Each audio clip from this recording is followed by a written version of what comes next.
Hi, welcome to Electric Tracker Creations. Today I'm going to be making this dragon.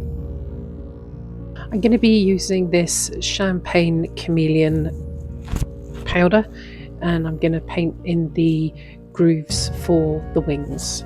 I will speed you up through most of this process because it does take me quite a long time.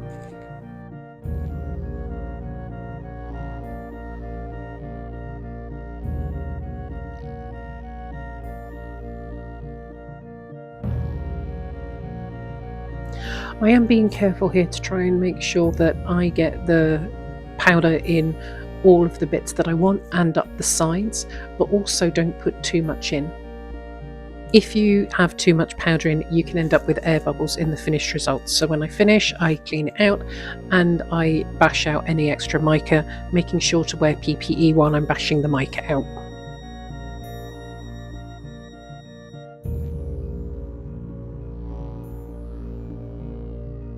Now that's done, I have some little stars here that I'm going to put in, and some little mylar flakes and some bronze glitter, as well as some bronze glass shards.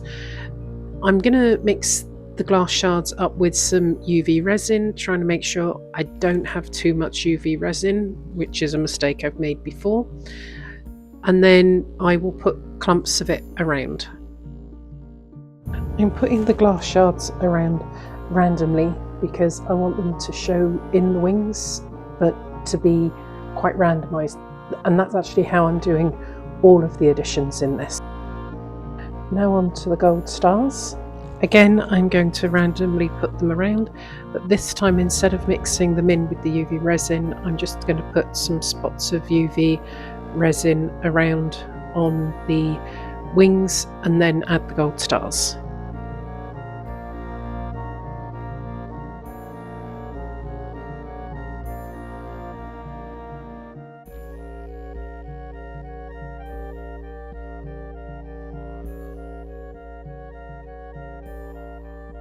I then did the same with the mylar flakes, put a little bit of UV down and then put the mylar flakes where I wanted them.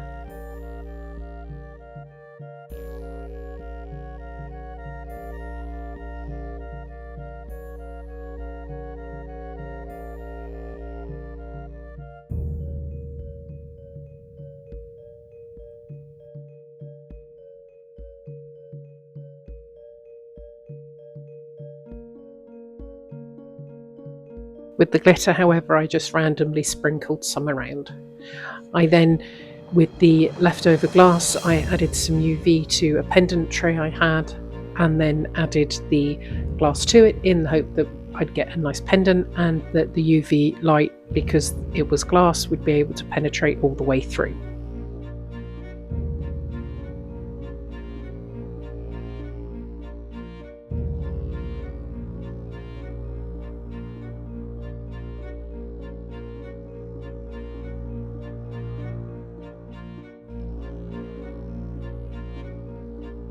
From there, I then added some gold leaf in silver, in completely randomly, and then burnished it in. And then I followed that with gold and with rose gold as well.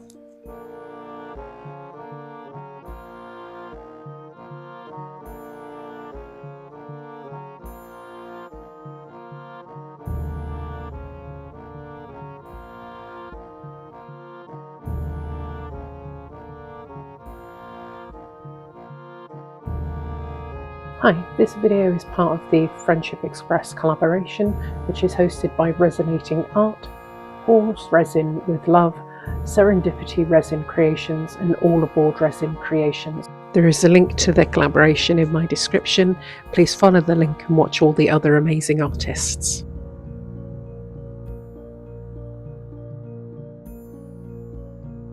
Once I was happy with everything I'd added, I mixed up the resin, put it through the debubbler, and then added this blue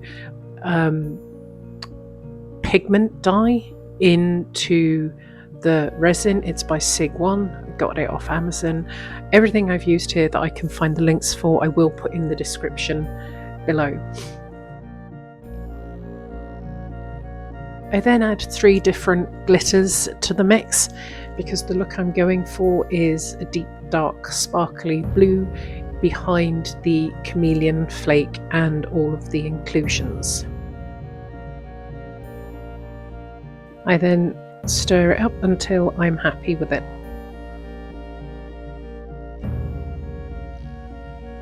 After stirring it up, I pour from a great height very slowly. I have sped this up, but I thought it was quite cool the way it all spread round. And then I go around the edges with a silicone tool, trying to make sure I don't have any bubbles in the edges. And I'm very careful of the powder that I put on before.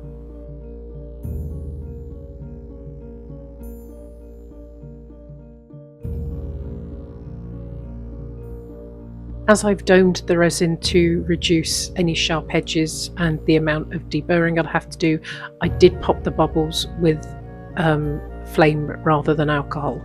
And then on to demoulding. As hopefully you can see all the beautiful glitter in it.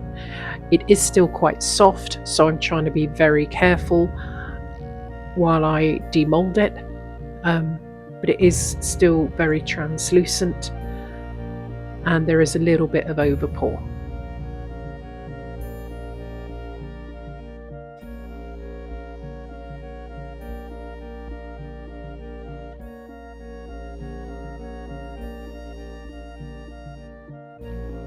Oh my goodness, I was so happy with this. I was so happy. I think it looks so pretty. The champagne has gone very green, but it is very visible. And as I said, there is some overpour that I'm going to need to take off.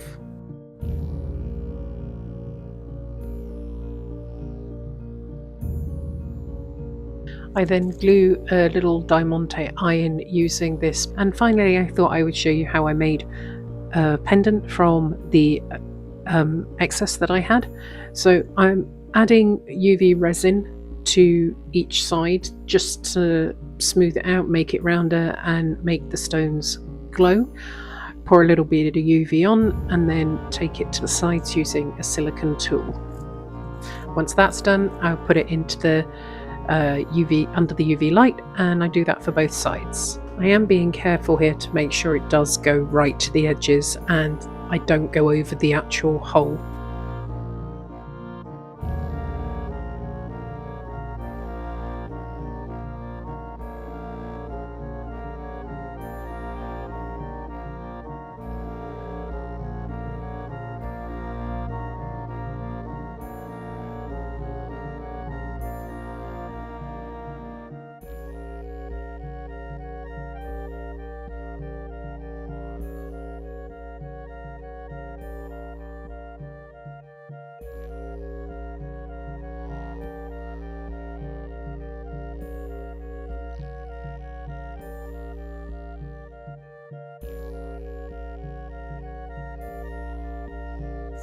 I then add ends onto the cord that I'm going to use for the necklace, squeezing the ends down, checking that they're tight.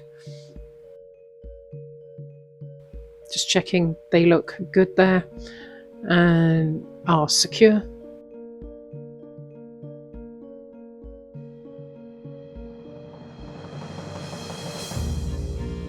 And then I add jump rings to the ends of them.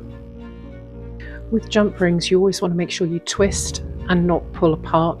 And when you then put it through and close it, an easy way to make sure they close is to go back past where they were originally, just a smidge, and then back again, and then they close up beautifully. I do that for both ends, and on one end I add an extra hoop for the clasps to fit to. Before I then fit the clasp to the other end, I add some rings onto the necklace as part of the feature of the pendant.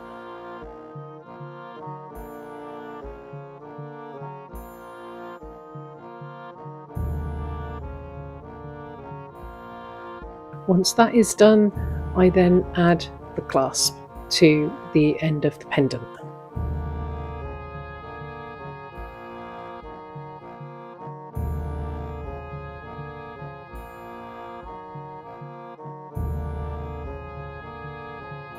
To make something more of the pendant, I add some different sized pearls to it to make it more of a feature.